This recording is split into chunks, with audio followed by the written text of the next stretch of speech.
రమ్య, మనకి మహల్లో పేక్ తాతయ్య గురించి ఏదైనా క్లూ దొరికిందా? నో మ్యామ్, బట్టలు వస్తువులు అన్నీ తీసుకెళ్లిపోయారు. పోనీ వాచ్మెన్ రంగా గురించి ఏదైనా ఇన్ఫర్మేషన్ తెలిసిందా? నో మ్యామ్, అతని ఇంటి దగ్గర మన వాళ్ళు ఉన్నారు. వాళ్ళ ఇంట్లో అందరి ఫోన్స్ ని ట్యాప్ చేశాం. రంగా నుంచి అయితే కాల్ రాలేదు మ్యామ్.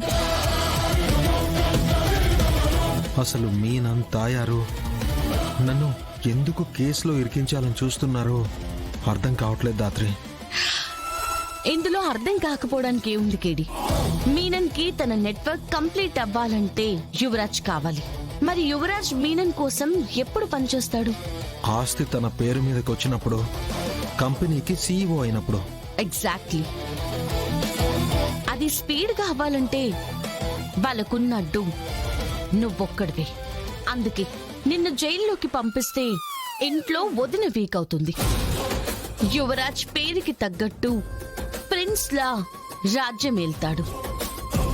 మీనన్ రౌడీయిజంతో ఆగిపోయాడు కాబట్టి సరిపోయింది. కానీ పాలిటిక్స్ లోకి వచ్చుంటే మనతోనే మనకు తెలియకుండా ఇల్లీగల్ పనులన్నీ చేయించుండేవాడు. Okay guys, focus on the case. మనకెక్కువ టైం కూడా లేదు. కమలాకర్ మావయ్య గారిని పొడిచిందెవరో మావయ్య గారికి తెలుసు. ఆయన చెప్పరు. ఎస్. సో మనకున్న ఇన్ఫర్మేషన్ ప్రకారం ఆ టైంలో మహల్లో ఉంది వాచ్మెన్ రంగా అండ్ ఫేక్ తాతయ్య. అలాగే నేను ఆ రోజు చూసిన రౌడీలు కూడా ఉన్నారు. కానీ మనకి వాచ్మెన్ రంగా తప్ప మిగిలిన వాళ్ళెవరో తెలీదు. అటాక్ జరిగినప్పటి నుంచి రంగా కనిపించట్లేదు.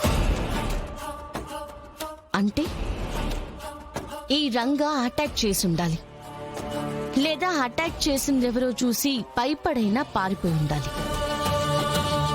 సో ఈ కేసులో మనకున్న ఒక సాలిడ్ లీడ్ రంగా మాత్రమే. కేడి, రంగా ఫోన్ స్విచ్ ఆఫ్ అయింది. ఇంటికి వెళ్ళలేదు. ఫ్రెండ్స్ దగ్గర, ఫ్యామిలీ దగ్గర ఎక్కడ లేడు. అండ్ ఆల్సో ఆదిత్యపురంలో కానీ లేదా ఆ చుట్టుపక్కల ఊర్లో కానీ ఎక్కడా లేడు.